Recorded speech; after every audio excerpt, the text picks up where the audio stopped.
So thanks everybody for coming today. My name is Brendan Getz. I'm the data manager here at CU Online, which means that I have responsibilities that are a mile wide and an inch deep. So I do a little bit of work with Canvas data, which is what we're going to talk about today. I've been doing a lot of project management and coordinating of people around campus, and then do some data visualization, database management, data warehousing, and whatnot. So I'm going to be presenting, kind of talking about the Canvas data side of things. Alex is going to be, what are you going to be talking about, Alex? I'm going to talk about the kind of the practical implications just for instructors based on our data findings that we've dug up so far.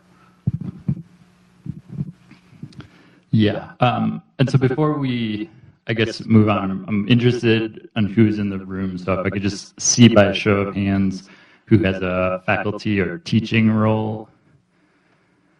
Cool. How about like an instructional design or course design role? You might have multiple roles. That's great. We all have many identities. Staff, course coordinators, curriculum coordinators. Okay. Did I miss anybody? Something somebody wants to share that I didn't say? What are you? Okay. Cool. Have you used Canvas before? Okay. Anybody else who's never touched Canvas? Fun. Okay. So, thank you. That's helpful for me to know who's here. First, we want to talk about what is in this for you. What are you going to get out of the next 30 minutes? And there are really three things that I had in mind, and one of them is secretly, what are we going to get out of it? But the first is that we want you to know what is available within Canvas hosted data. Canvas hosted data is a service that we get through Instructure, which is the company that makes Canvas. And if you've been playing around in Canvas, you know that there are some built-in data tools, some built-in analytics stuff for just on the course level. And then if you have some administrative privileges, you can kind of see things for a whole account on the school and college level.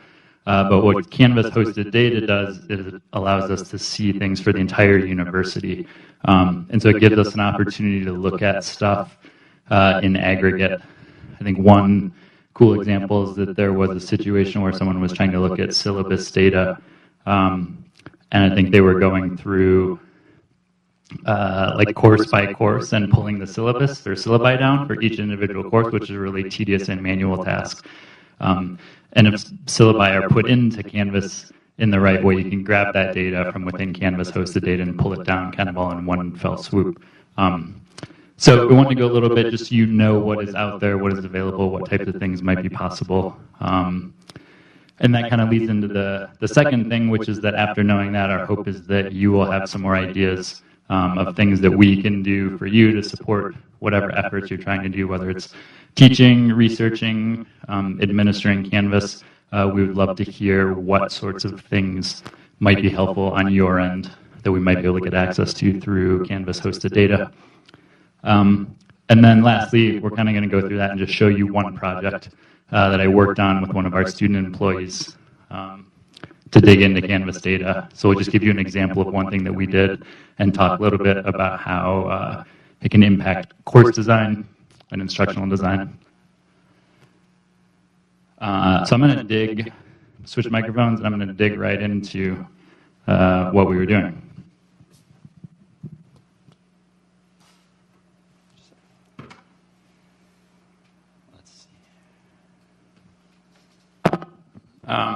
So just keep this.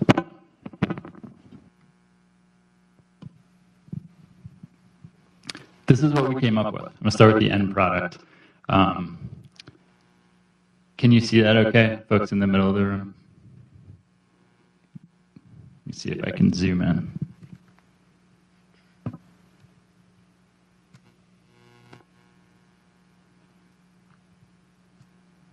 It's a little bit better.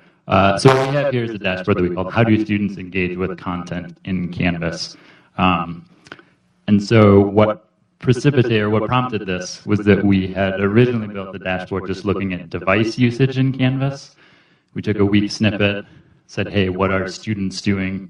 What types of devices are students using in Canvas? And with Canvas hosted data, and we can nerd out on that in a moment. I'll show you how we got to that. We're able to say, okay, this activity was on a mobile device. This activity was on a desktop device. There's some stuff in there we don't know where it's coming from. And so we did that for all of Canvas, but that really prompted the question, well, do things vary depending on the course content area? If students are taking a quiz, is the breakdown of what type of devices they're using different than if they are, say, reading something on the homepage or posting a discussion? And so that kind of got us to digging into the data and seeing, with content areas, for example, in this lower left chart, we're looking at how much are students using desktop, which is gray, mobile, purple, or unknown devices, gold, within each content area. And so this is looking at data for one particular course. It's the CU Online Student Success course. The table that hosts all this information is almost 2 billion rows. And it's a really big data set. And so we have to be incredibly selective about what we pull in here. I think we're hoping soon to get to the point where we can query everything all at one time and sort of have a filter on here so you can say, oh, I just want to look at my course. Oh, I just looked at my course, I want to look at this other course. And so you can look at as many as you want and toggle through them. Right now, we can only look at this one. So it's from the CU Online Student Success course, which is it's like an open enrollment course that anybody can enroll in to learn about how to succeed in online courses. So you can see from this example that there's a lot of activity in files. We'll talk about why that is in a moment. But when students are looking at files, 90% of that activity was in desktop devices. Only 8% was in mobile devices. And there's 2% wedged in there from an unknown device. And you can just kind of hover over these and see the different examples. When they're in pages, for some reason, they're about 21% of activity is in an unknown device. 75% is in desktop. And so we kind of played around. We grouped some types of activity into participating activities, which we think of as participating activities, which is like posting a discussion post, submitting an assignment, taking a quiz, things like that.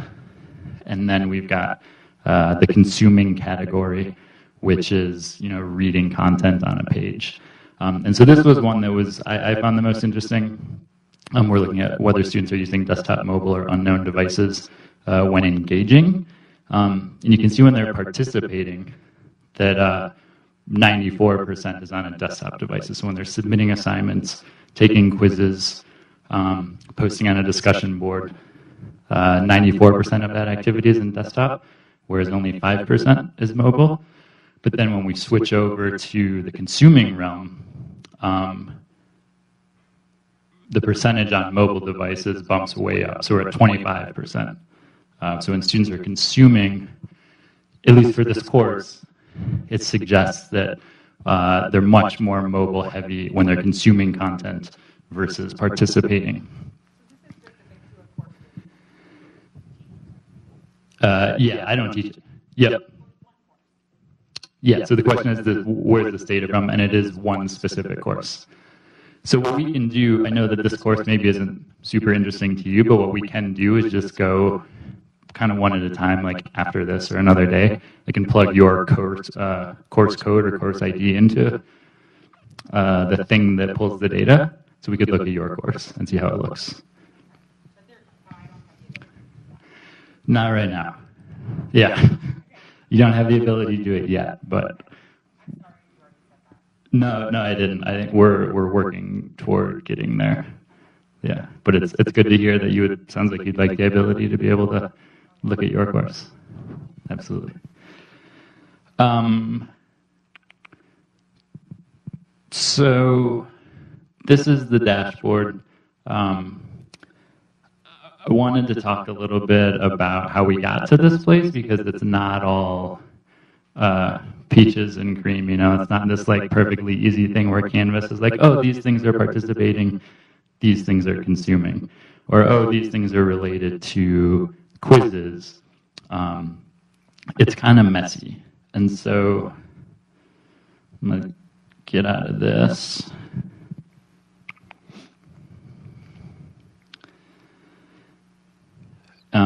This is the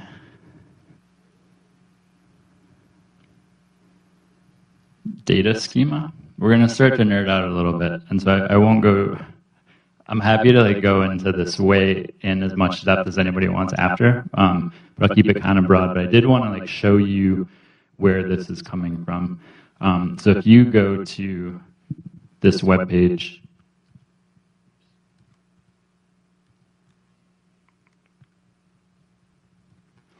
it's portal.inshostedData.com/docs. That's portal.instructure, INS short for instructure, hostedData.com/docs.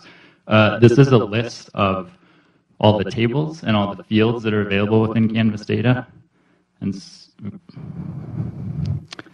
you can see that there's information about assignments, there's information about communication channels, which is basically your email address, your phone number for text messages if you have text alerts on. There's information about discussion entries. We can get the text of discussion posts. There's information about quizzes in here, assignments, conversations between instructors and students. What else? More discussion stuff, more grading information. And then the requests table is actually what fed a lot of pretty much the whole dashboard that we did. And so what's going on with this dashboard is that anytime somebody takes an action in Canvas, so you click something, so you end up on the home page and you say, I want to look at assignments. So you click the assignments navigation on the left. That sends a request to the Canvas web server, and that single request is recorded in this table, kind of like an Excel spreadsheet. So every time you do something, there's a new record that comes up that says this person did this at this time, and it triggered a few of these other things. And so let's see here. I'll pop into this other document.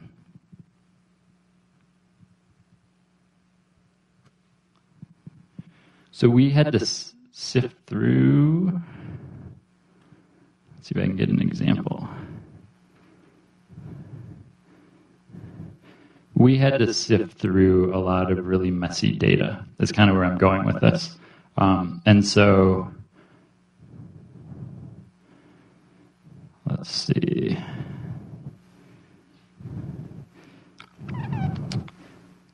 We'll just look at this one.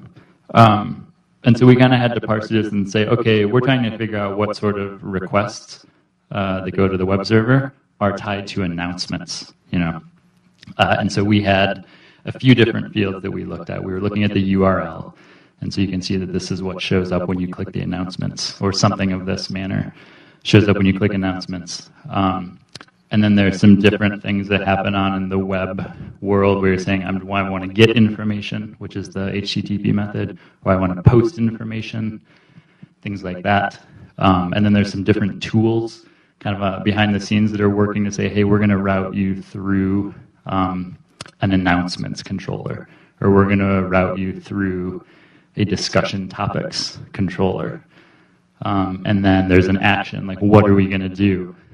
We're going to show you something, like it says there. Index is something that we kind of think, okay, we think this is the home page. So if somebody has an action that is index, we know they're on the home page. Let's see if there are here's some other actions, create, update, new. Basically, we've got to like sift through all this stuff and decide, okay, this is going to be a participating action in assignments. And so I guess this is all just to kind of say it's a really messy process.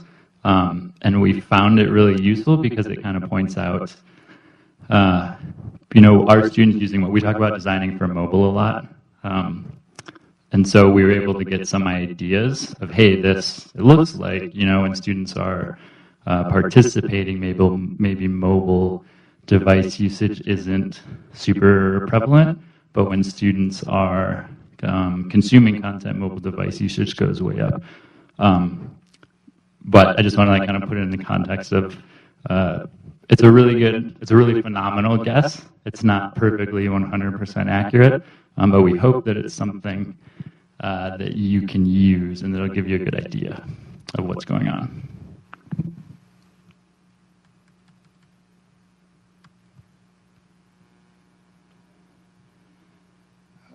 So I think Alex is going to talk a little bit now about what you can do with this information.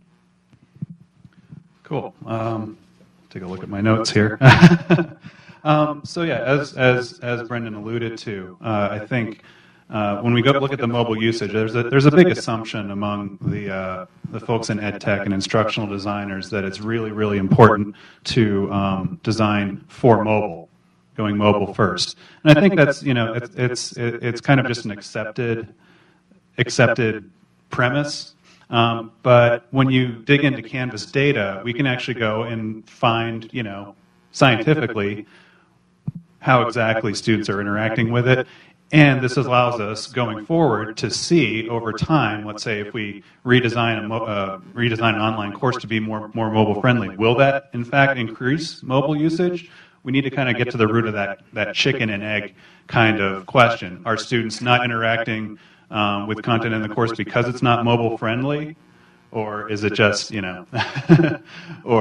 or is it the fact that they're just not doing it at all, or we want to get to that root, and we want to know for sure what we can do to improve that usability, if it is important or not. So let's say so we can have a historical a historical picture of how courses have evolved over time, and contrast that with student mobile usage. So we could for this we have the tools where we could actually design a study to explore that question around mobile learning.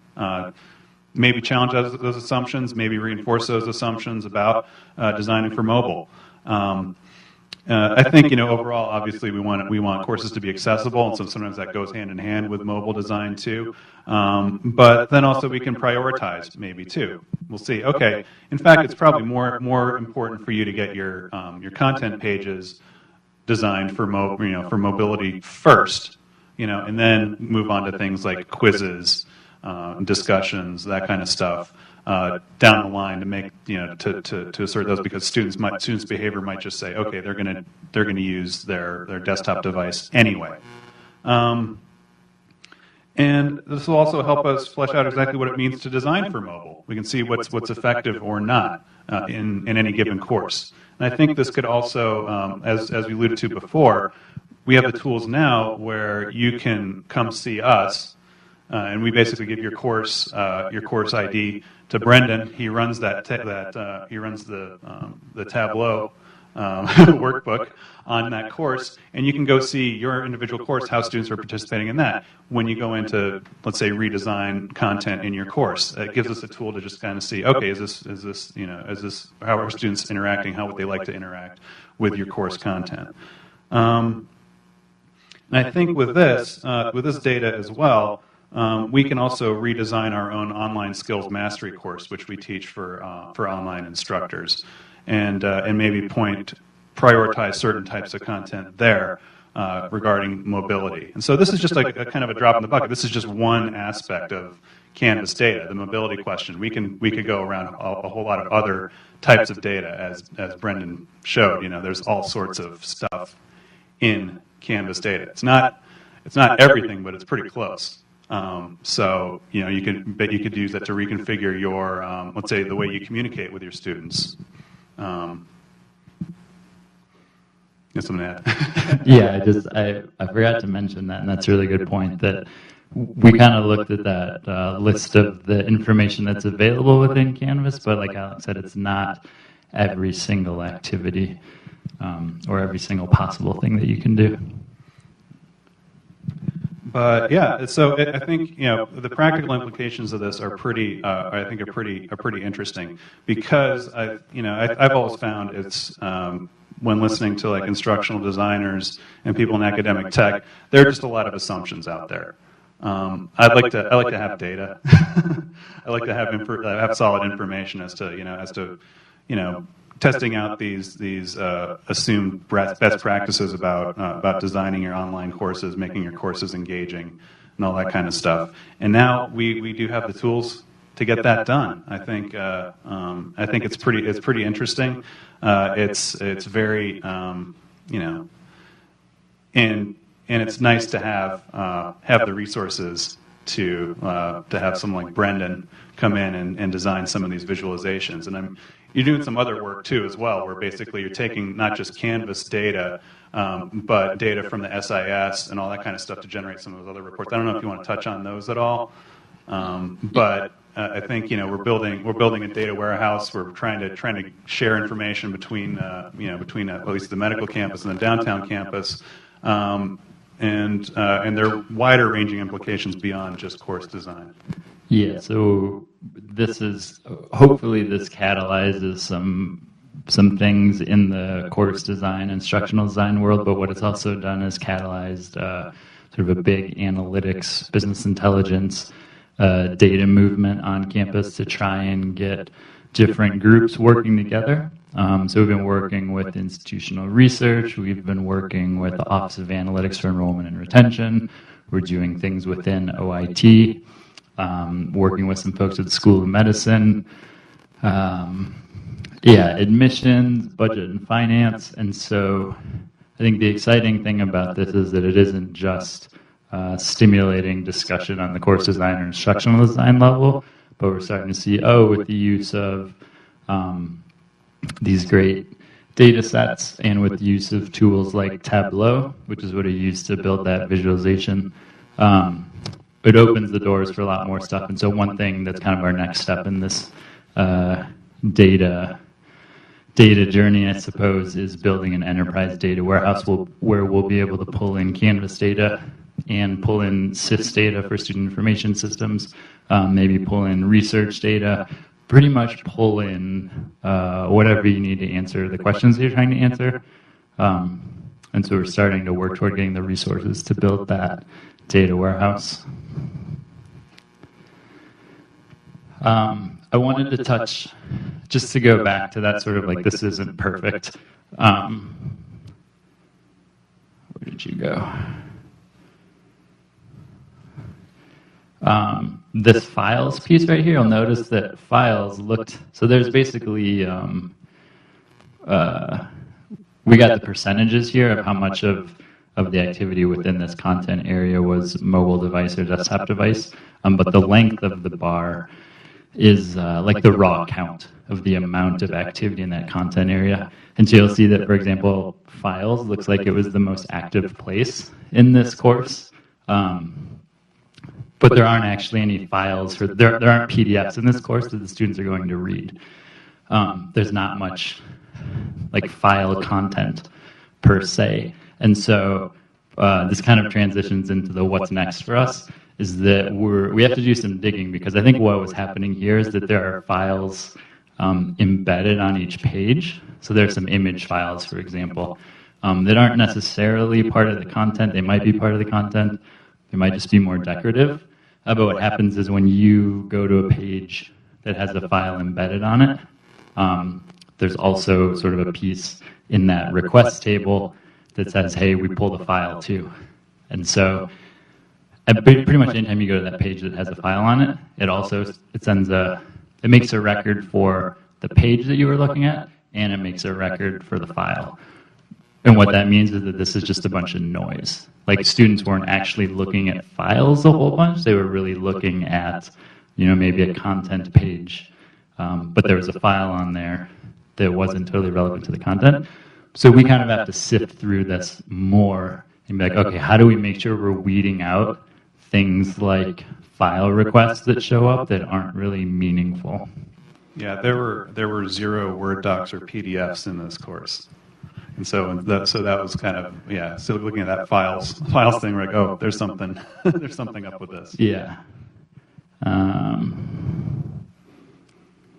Yeah. So what's next? That's next. So we need to. We put together that Google Doc I showed you as like a 15 or 20 page document, kind of like documenting our like methodology and our findings and kind of how we sifted through everything and categorized some stuff into participating, some stuff into consuming. How we decided that the activity we were seeing in the request table was related to the homepage or related to assignments, or related to something else. So we got to keep digging into that. I think on the course content side, we would love to do some sort of before and after types of studies to maybe see, how we've got all this data on course activity up to a certain point. And then if we were able to use this device usage data and say, hey, let's redesign some of these content areas to be more mobile friendly, for example. Does the activity look different? Moving on from that. I think we also kind of want to flesh out what it means to design for mobile. That's more on Alex's academic technology and instructional design thing. But as we're looking at this and we're saying, hey, some of the stuff we need to design for mobile, maybe not everything, even though it's a super mobile world, what does that mean exactly?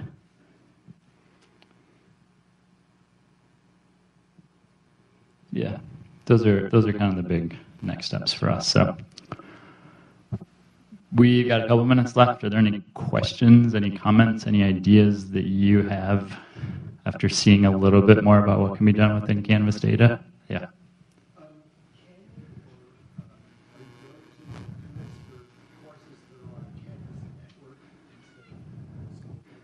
Yeah, so the question was, can we or are we willing to do this for courses that are on the Canvas network?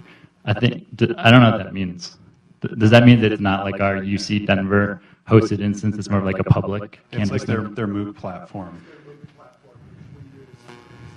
Okay. Not within hosted data. Canvas hosted data is only our instance, but I don't know if the API. I'm not sure. There's another way to get at Canvas data through the API, and I haven't gotten into that much. It's possible that, yeah. And Structure, probably does have a Redshift instance for all those courses on the Canvas network. So it might take take the ability to get kind of a filtered view of that data.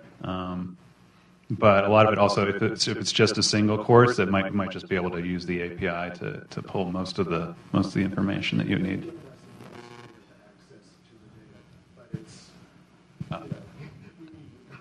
Yeah, but if you have administrative access, I bet there's a way, at least with the API, to use that same access to ping the API and pull stuff down. So we can potentially work with you on that.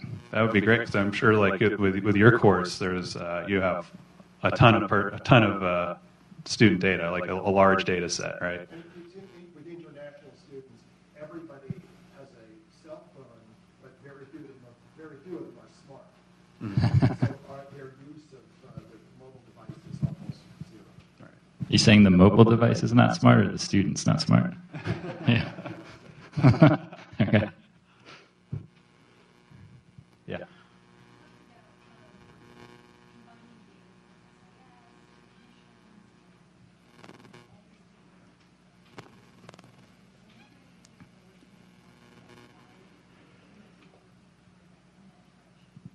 So the question is, do we have a working hypothesis for why we're working toward combining data from these different sources? Yeah, I don't know if I would call it like hypothesis, maybe in like the scientific sense, but I think that what we're, at least from our perspective in CU Online Academic Technology, a lot of what we do is support for online courses and also looking at like student success. And so some of the systems that we have on campus right now for working with students are really limited in the slice of information that they see about the student's life and the student's experience on campus. And so with Canvas, for example, you get a lot of insight into how the student is engaging in the course, but you don't know what organizations are they part of. You don't know if they've gone to advising. You don't know if they're exercising at the gym. You don't know if they have some other alerts going on or some other service indicators. And so I think, at least from my perspective and some of the people I've talked to, the hypothesis would sort of be like, if we can get a better picture of what the student is going through, can we support the student in a better way? There's that. There's also a bunch of like enrollment management stuff going on more on the, I don't know if that's as tied to Canvas data, and that actually for the most part is just SIS data. But I think where I was going with that is it's like all of these systems are looking at like one small slice of whatever it is that you're talking about, and if you can bring things together, you can get a more holistic picture of what's going on, whether it's with student success or with research or with like room usage. Yeah. Do you have ideas do you have hypotheses that might be worth exploring?